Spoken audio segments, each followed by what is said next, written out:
പടി കടന്ന് മുറ്റത്തേക്ക് കടന്നപ്പോൾ രജനി ഒന്ന് നിന്നു.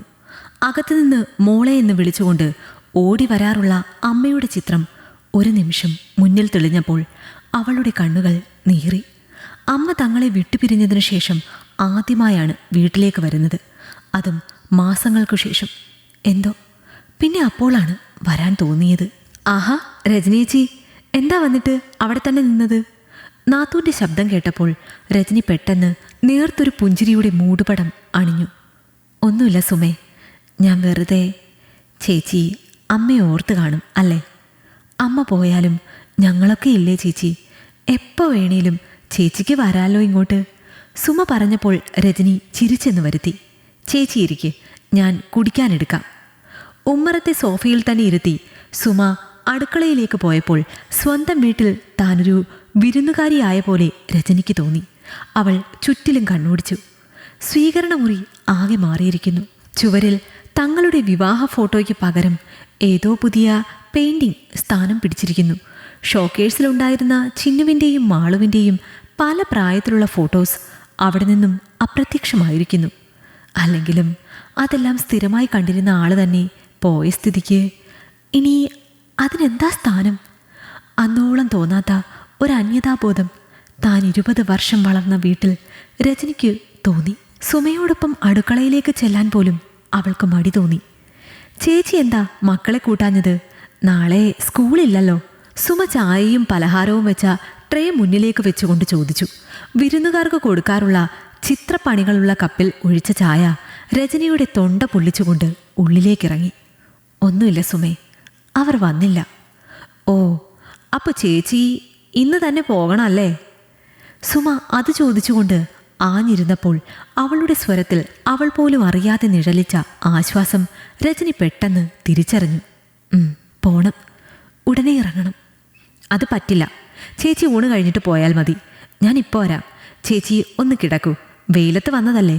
സുമ ഉത്സാഹത്തോടെ എണീറ്റപ്പോൾ താൻ ഇന്ന് തന്നെ മടങ്ങുമെന്ന വാർത്തയാണ് ആ ഉത്സാഹത്തിന് പിന്നിലെന്ന് രജനിക്ക് മനസ്സിലായി. അല്ല, ചേച്ചി സാരി മാറുന്നുണ്ടോ? സുമയുടെ ചോദ്യത്തിന് രജനി ഇല്ലെന്ന് തലയാട്ടി. ഇന്ന് ബാബുവേട്ടൻ വീട്ടിലുണ്ടാവില്ലെന്നും മക്കൾ രണ്ടുപേരും അച്ചമ്മയും കൂടെ അവരുടെ അപ്പച്ചിയുടെ വീട്ടിലേക്ക് പോയതാണെന്നും അതുകൊണ്ടാണ് അനിയനോടൊപ്പം നിൽക്കാൻ വന്നതെന്നുമുള്ള കാര്യം രജനി ഒരു മണി കടലയോടൊപ്പം കടിച്ചിറക്കി. കുറച്ചു സമയം അവിടെ തന്നെ ഇരുന്ന ശേഷം കുടിച്ച ചായ ഗ്ലാസുമായി രജനി എണീറ്റു. ഇല്ല, ചേച്ചി ഇന്ന് തന്നെ മടങ്ങുമെന്നാണ് പറഞ്ഞേ. നിങ്ങളെന്തായാലും നേരത്തെ ഇറങ്ങുമെന്ന് പറഞ്ഞതല്ലേ, അപ്പോൾ ഒന്നുകൂടി നേരത്തെ ആക്കി വായോ. അപ്പോൾ ചേച്ചിയെ ഒന്ന് കാണാം. ചേച്ചി പോയ ശേഷം നമുക്ക് പോകുകയും ചെയ്യാം.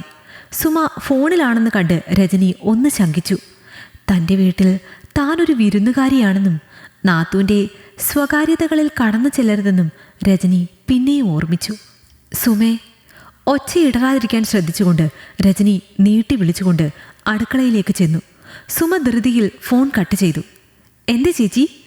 നീ പ്രത്യേകിച്ച് ഒന്നും ഉണ്ടാക്കേണ്ട കുട്ടി. എനിക്കാകെ ഒരു പിടി ചോറ് മാത്രമേ വേണ്ടൂ. ഭക്ഷണമൊക്കെ നന്നേ കുറവാണിപ്പോൾ. അതിനു മറുപടിയായി സുമ ചിരിച്ചതേ ഉള്ളൂ.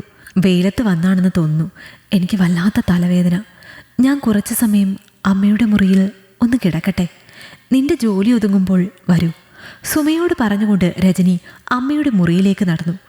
അമ്മയുടെ മുറിയിലും മാറ്റങ്ങളുണ്ട്. മുറിയിൽ പണ്ടത്തെ പോലെ രാമച്ചത്തിൻ്റെയും കർപ്പൂരത്തിൻ്റെയും മണമില്ല. മറ്റേതോ ഊഷ്മളമായ ഗന്ധം. അമ്മയുടെ കട്ടിലിൽ അമ്മയ്ക്ക് പ്രിയപ്പെട്ട വെള്ളവിരിപ്പ് മാറ്റി കടും നീല നിറത്തിൽ ഒന്ന് വിരിച്ചിരിക്കുന്നു. അമ്മ മുണ്ടും വേഷ്ടിയുമൊക്കെ വിരിച്ചിട്ടിരിക്കുന്ന മരത്തിൻ്റെ തട്ടിക അവിടെ നിന്നും അപ്രത്യക്ഷമായിരിക്കുന്നു. അമ്മയുടെ പുത്തൻ മുണ്ടുകളും മറ്റും വെച്ചിരുന്ന പഴയ അലമാര പോളിഷ് ചെയ്ത് വെച്ചിരിക്കുന്നു. അമ്മയുടേതായി ഉണ്ടായിരുന്നതിൽ അത് മാത്രമേ അവിടെ ശേഷിച്ചുള്ളൂ. രജനി വെറുതെ അതൊന്ന് തുറന്നു നോക്കി. അമ്മയുടെ മുണ്ടുകൾ, വേഷ്ടികൾ, അമ്മയുടെ രാമായണം, ഭാഗവതം എല്ലാം അടുക്കി തന്നെ അതിൽ വെച്ചിരിക്കുന്നു. രജനി അവയിലൂടെ വിരലോടിച്ചു. അമ്മയ്ക്കേറെ പ്രിയപ്പെട്ട, അമ്മ എപ്പോഴും ഉടുത്തിരുന്ന വീതി കുറഞ്ഞ കസവിൻ്റെ മുണ്ട് അവളെടുത്ത് നെഞ്ചോട് ചേർത്തു. അമ്മ എന്ന ഓർമ്മ അവളെ ശ്വാസം മുട്ടിച്ചപ്പോൾ രജനി അതുമായി കട്ടിലിലേക്ക് ചാഞ്ഞു. അമ്മയുടെ അടുത്തൊന്നിരിക്കാൻ, അമ്മയുടെ മടിയിലേക്ക് ഒന്ന് ചാഞ്ഞു കിടക്കാൻ, ആ നേർത്ത വിരലുകൾ കൊണ്ട് തൻ്റെ മുടിയിഴകൾ ഒന്ന് തലോടാൻ രജനി വല്ലാതെ കൊതിച്ചു. തടി കുറഞ്ഞതും മുടി കൊഴിഞ്ഞതും കരുവാളിച്ചതും ഒക്കെ പറഞ്ഞുള്ള അമ്മയുടെ ആകുലതയിൽ പൊതിഞ്ഞ ശകാരങ്ങൾ ഒരിക്കൽ കൂടി കേട്ടിരുന്നെങ്കിൽ എന്നവളുടെ ഉള്ളം ദാഹിച്ചു. അമ്മയോട് മാത്രം പറഞ്ഞിരുന്ന പറയാനുള്ള 100 സ്വകാര്യങ്ങളും തമാശകളും സങ്കടങ്ങളും വേവലാതികളും അവളുടെ ഉള്ളിൽ തന്നെ ഇരുന്ന് വെന്തുരുകി കണ്ണീരായി പുറത്തെത്തി.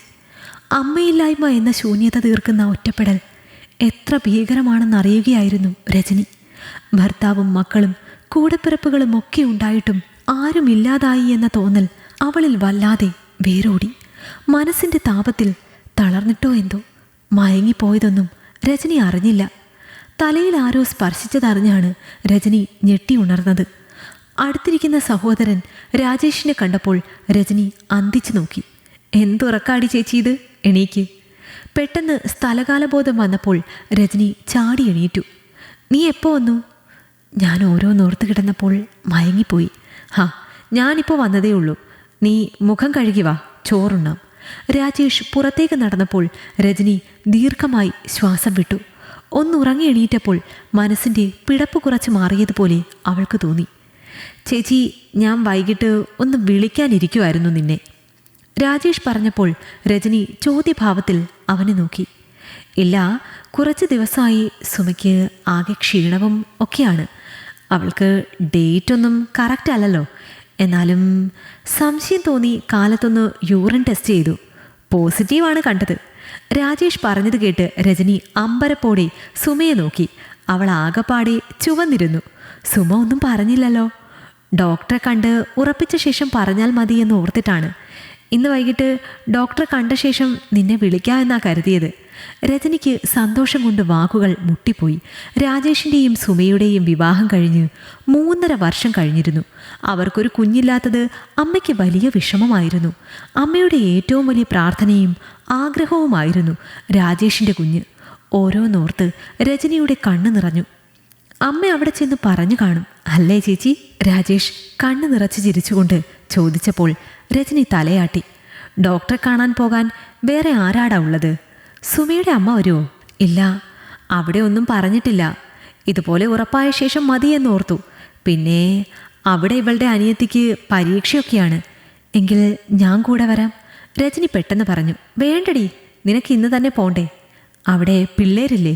അതൊന്നും കുഴപ്പമില്ല, ഞാൻ വിളിച്ചു പറയാം. അവർ അഡ്ജസ്റ്റ് ചെയ്തോളും.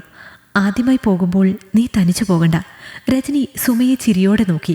സുമയുടെ മുഖത്ത് അനിഷ്ടത്തിൻ്റെ അലയൊലികൾ ഉണ്ടോ എന്ന് രജനി തിരഞ്ഞു.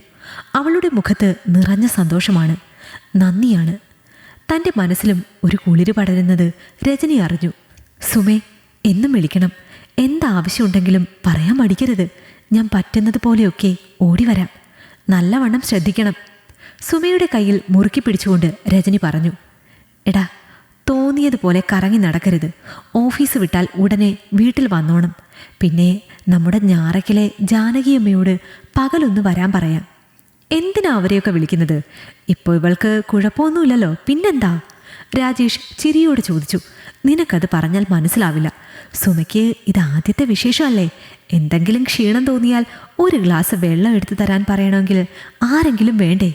രജനിയുടെ കണ്ണുകൾ ഭിത്തിയിൽ തൂക്കിയ അമ്മയുടെ ചിത്രത്തിലേക്ക് നീണ്ടു. ജാനകിയമ്മ വന്നോട്ടെ. മുറ്റമടിക്കുകയോ അകം തൂത്തു തുടയ്ക്കുകയോ ഒക്കെ അവർ ചെയ്തോളും. പിന്നെ സുമയ്ക്ക് മിണ്ടിയും പറഞ്ഞിരിക്കാലോ. അതിന് എന്തെങ്കിലും കൊടുത്താൽ മതി. അവർക്ക് പറ്റാത്ത ദിവസം ഞാൻ വരാം. അത്ര ദൂരമൊന്നുമില്ലല്ലോ. സുമയും രാജേഷും ഒന്നും പറഞ്ഞില്ല. ഒരു നിമിഷം രജനിയുടെ സ്ഥാനത്ത് അമ്മയാണെന്ന് അവർക്ക് തോന്നി. യാത്ര പറഞ്ഞിറങ്ങുമ്പോൾ പടിക്കലെത്തി രജനി ഒന്നുകൂടി തിരിഞ്ഞു നോക്കി. രാജേഷിനും സുമയ്ക്കും നേരെ കൈവീശുമ്പോൾ മുറ്റത്തെ ചെമ്പകമരത്തിന് ചുവട്ടിൽ മുണ്ടിൻ്റെ കൊന്തല കൊണ്ട് കണ്ണു തുടയ്ക്കുന്ന അമ്മയെ അവൾ വെറുതെ സങ്കല്പിച്ചു. ഒരു ഗദ്ഗതം അവളുടെ തൊണ്ടയിൽ തടഞ്ഞു നിന്നു. ഒരിക്കലും നികത്തുവാനാവാത്ത ഒരു ശൂന്യതയുടെ ശേഷിപ്പെന്ന പോലെ. ഈ കഥ നിങ്ങൾക്കിഷ്ടമായെങ്കിൽ ലൈക്ക് ചെയ്യൂ. നിങ്ങളുടെ അഭിപ്രായങ്ങൾ കമന്റായി രേഖപ്പെടുത്തൂ. കൂടുതൽ കഥകൾ കേൾക്കാൻ ഈ ചാനൽ സബ്സ്ക്രൈബ് ചെയ്യൂ.